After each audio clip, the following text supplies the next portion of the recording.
Sonic Frontiers. Sonic Frontiers. Sonic fucking Frontiers.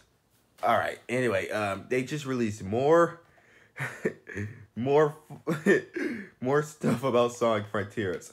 I already did my reaction to Sonic Central. And it's uploading. I mean, it's not uploading right now because some of y'all are watching this. Some of y'all are watching my stream. Yeah. So yeah, I'm gonna upload it. Sorry for that. It's gonna upload, and let's just get right into the Sonic Frontiers IGN.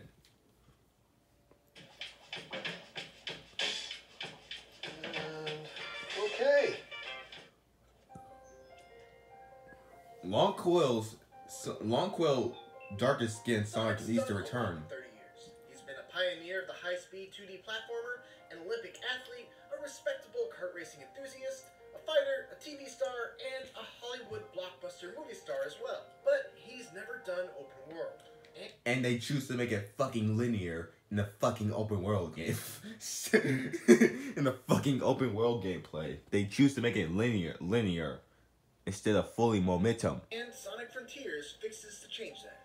I was fortunate enough to be one of the first people outside of Sonic Team to go hands-on with Sonic Frontiers, and let me just say, if you're worried about how the blue blur will fare in this unfamiliar genre, well, I think Crush 40 probably put it best. Open your heart, it's gonna be alright.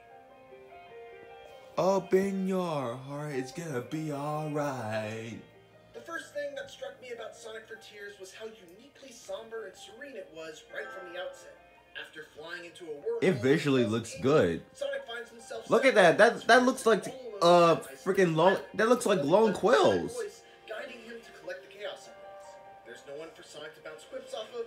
No energetic Crush 40 soundtrack. Just wide open fields as far. Although Crush 40 does need to return for this game. Even further by the beautiful yet minimalist piano melodies that accompany Sonic as he explores the island. Wait a minute. I just saw. Hold on. Wait. All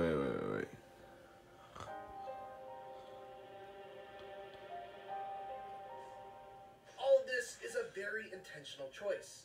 I asked Sonic Team head Takashi Iizuka to describe how the tone of Sonic Frontiers differs from previous Sonic games, and he said past games in the Sonic series have taken different tones depending on their stories and themes. This time, these mysterious islands are the game's major setting.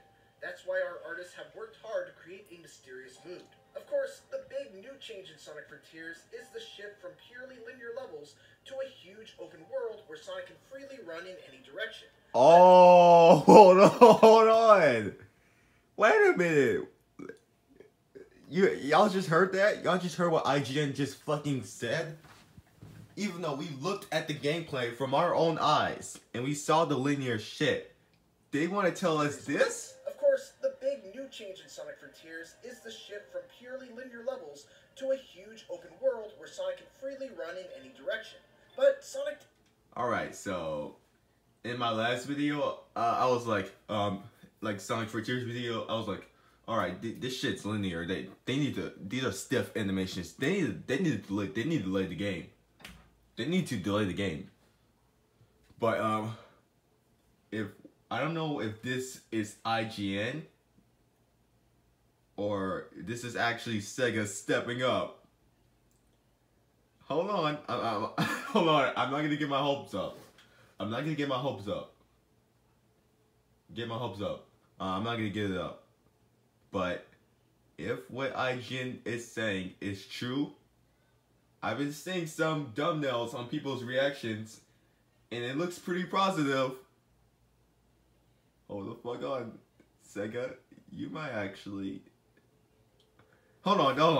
I'm not getting my open. Hold on. I need to do a fuck. I need speech therapy. That's what I need. I need to do a video on what Sonic Frontiers needs in order to be like a true masterpiece of an open world Sonic game, especially since this is the first open world Sonic game that we ever gotten from Sega. I mean, technically Adventure 06, technically those are open world games, but those are not really like those are like not open. Those are not like open world. Open world. Those are like more like free control, like free play stuff. So yeah. But this is like the first like open world game. Like this is like the free roam. This is like the open world gameplay.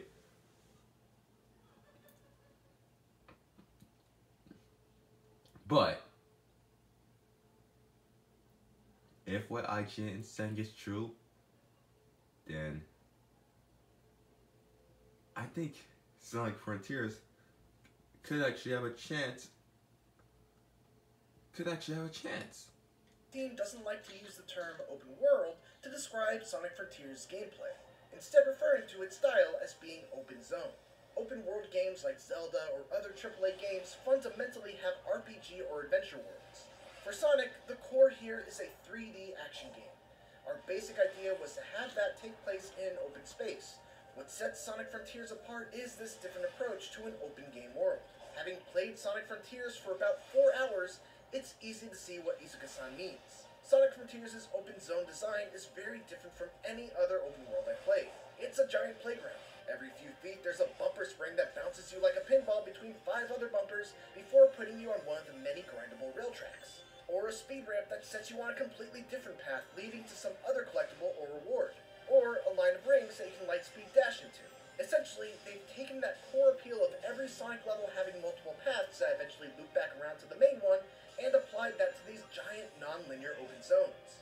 One thing that has to be noted is that very few of these elements are built into the environmental design, meaning that rails, platforms, boost springs, and so on are just inexplicably floating in the air all around, which isn't totally unusual for a Sonic game, but it feels especially jarring in Frontiers in particular because of the frequent and sudden pop-in of these objects and the otherwise very naturalistic art style. Of course, it's worth...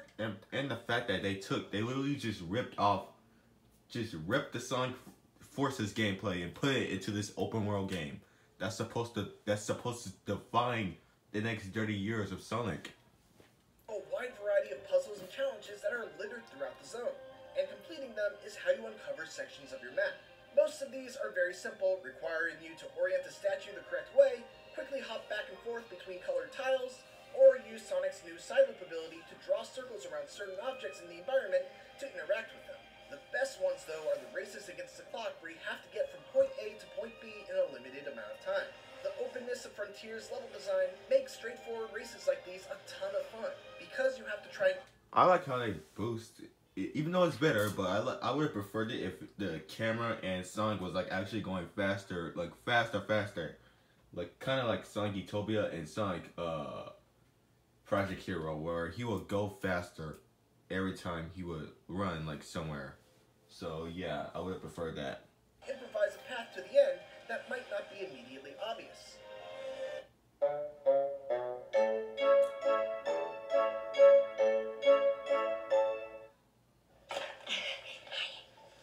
Oh, actually, one second. What was the point of those ads? Sonic's new tricks. There are some exceptions, but combat in traditional Sonic games generally isn't a thing that goes much deeper than jumping, rolling, or using a homing attack into enemies at the right time. That changes in Sonic Frontiers, which now has you fighting all sorts of wandering enemies and mini-bosses using an all-new array of incredibly flashy attacks. It's not all style and no substance, though.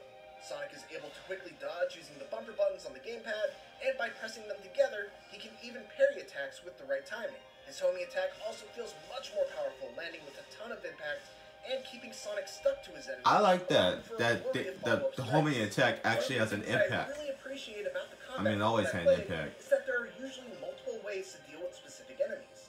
Like, take for example this guy, who has an impenetrable shell that he can expand into spinning blades and throw at you. One way to deal with him is just to carefully time your homing attacks so you don't get hit by the blades. But if you do that, the window to damage him is small. To increase that window, you can either parry the blades and knock them away right before they hit you, or you can even use Sonic's side loop ability to encircle the enemy, which causes the shell to go flying upwards. Defeating these enemies will reward you with EXP that you can use to purchase new skills from a skill tree, which gives Sonic Frontiers a really nice feeling of power progression, even in just the relatively short amount of time that I played. Some of the later skills that you can get are just unbelievably cool, and it's super satisfying to see Sonic Team experiment with different ways that Sonic can attack enemies beyond just spins, jumps, and bumps. In addition to these smaller enemies, I really am not a fan of like the animations though. These are near Shadow of the Colossus-esque in their scale, with one in particular against a beast named Asura, requiring Sonic to bait the Titan to slam the ground, and then boost up its arm in order to reach the weak spots on its head. It's an ambitious boss battle, far beyond anything I've seen in the Sonic series to date, but it's also the part of the game that needs the most work. Far too often, I'd fly off the boss's arm without knowing why, or I'd get to the top and for some reason lack the momentum needed to actually reach the head. Exactly. Sonic must hunt down and defeat these bosses in order to I like the challenge though, but they need a little more challenge. And plus, when Sonic climbs, he needs to be faster. I'm not a fan of how Sonic climbs slow. These classic levels each come with a handful of optional goals, like beating the level under a certain time, collecting all the red rings, and so on, with each goal rewarding you with a vault key, which are needed to unlock the coveted Chaos Emeralds. Ooh, so these are what are unlocked into Chaos Emeralds. Step forward for the Sonic series into uncharted territory, and based on my time with it, Sonic Team seems to have hit upon a winning formula. There's certainly still work to be done before it's released during the holiday season. Exactly, they need to like do some more things. There's a fair amount of bugs still left to be squashed, and the big boss fights could do with some tweaking. But yeah, they need to tweak some of the animations and some of the gameplay. And they need to show the cyberspace levels. That's what I need to see. Thanks for watching and tune into IGN. Because those, from what I've heard, those were the highlights of the game. Even though I want the open world part to be the highlight of the game, I want to see the cyberspace levels.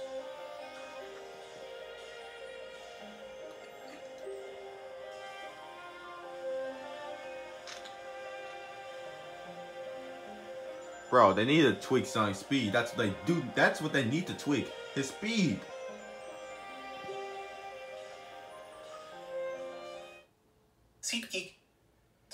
Anyway, that was the Sonic Frontiers preview. The first hands-on impressions.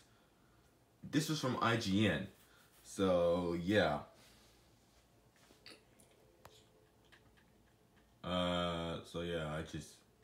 These are my reactions. Once I upload my videos, I'm gonna look at other people's reactions to see how they feel about the games. Because I'm not gonna just like dick right with other people, be like, oh, this shit's gonna suck, oh, this is gonna be good. No, these are my opinions. The videos that you're gonna watch on my channel are my opinions, are my impressions of what we are looking at on the projects that we're getting this year. Like how Sonic Movie 2 is a 9 out of 10 for me. So yeah, again, my Sonic Movie 2 rewrite is gonna come. I'm just happy that Knuckles is guarding the Master Emerald again. Finally, after so many fucking years. So this could be a step up for Sega. So yeah, a decent game. Probably underwhelming game, but not like bad like Forces or Boom. So yeah, hopefully this shit's good. Anyway, that's all I gotta say right now, so peace.